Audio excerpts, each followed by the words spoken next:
Hi friends, இன்னைக்கு நம்ம கையில எத்தனையோ ஸ்மார்ட் போன்கள் இருக்கலாம். ஆனா 90s கிட்ஸ் மற்றும் 2K கிட்ஸோட ஆரம்பகால கனவுன்னு சொன்னா அது நோக்கியா தான். நோக்கியாவோட ஆரம்பம் மொபைல் கிடையாது. அவங்க ஒரு காகித ஆலை மற்றும் ரப்பர் தயாரிக்கும் நிறுவனமா தான் ஆரம்பிச்சாங்க. ஆனா 1980கள்ல அவங்க டெலிகாம் பக்கம் திரும்பினதுதான் ஒரு பெரிய திருப்பு முனை. 1992ல வந்த நோக்கியா 1011 உலகத்தையே திரும்பி பார்க்க வச்சது. அப்புறம் வந்த நோக்கியா 1100 உலகத்திலேயே அதிகமா விற்பனையான எலக்ட்ரானிக் சாதனம்னு சாதனை படிச்சது. சார்ஜ் 3 நாளைக்கு நிக்கும், கீழே போட்டாலும் உடையாது. ஒரு காலத்துல உலகத்தில் 40% மொபைல் மார்க்கெட் ஷேர் நோக்கியாவுக்கு தான். கனெக்டிங் பீப்புள் அது ஒரு ஸ்லோகன் இல்லை, அது ஒரு எமோஷன். இதுதான் அப்போ நோக்கியாவோட கெத்து. எல்லாம் நல்லா போயிட்டு இருக்கும் போதுதான் 2007ல ஐபோன் வருது. அது வரைக்கும் பட்டன் அழுத்தி பழகின நமக்கு டச் ஸ்கிரீன் ஆப்ஸ் புதிய எக்ஸ்பீரியன்ஸ். அதே நேரத்துல கூகுள் ஆண்ட்ராய்டை கொண்டு வராங்க. நோக்கியா மத்தவங்க என்ன செஞ்சாலும் நாம தான் ராஜான்னு நினைச்சாங்க. பழைய ஓஎஸ் ஆண்ட்ராய்டுக்கு மாறாம அவங்களோட பழைய சிம்பியான் சாப்ட்வேர்லயே பிடிவாதமா இருந்தாங்க. கடைசியா மைக்ரோசாப்ட் கூட சேர்ந்து விண்டோஸ் போன் கொண்டு வந்தாங்க. அது ஒரு பெரிய தோல்வியா முடிஞ்சது.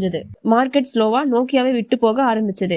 இப்போ Nokia phone business HMD global என்ற நிறுவனம் நடத்திட்டு வராங்க. ஆனா பழையபடி அவங்களால சந்தையை பிடிக்க முடியல. மொபைல் போன் தான் தோல்வி அடைஞ்சதை தவிர நோக்கியா ஒரு நிறுவனமா இன்னைக்கு உலகத்தோட 5G நெட்வொர்க் துறையில் ஒரு மிகப்பெரிய சக்தியா இருக்காங்க. காலத்துக்கு ஏத்த மாதிரி மாறலன்னா எவ்வளவு பெரிய ஆளா இருந்தாலும் காணாமல் போயிடுவாங்கிறதுக்கு நோக்கியா ஒரு பெரிய பாடம். உங்ககிட்ட முதல்ல இருந்த நோக்கியா மாடல் என்ன?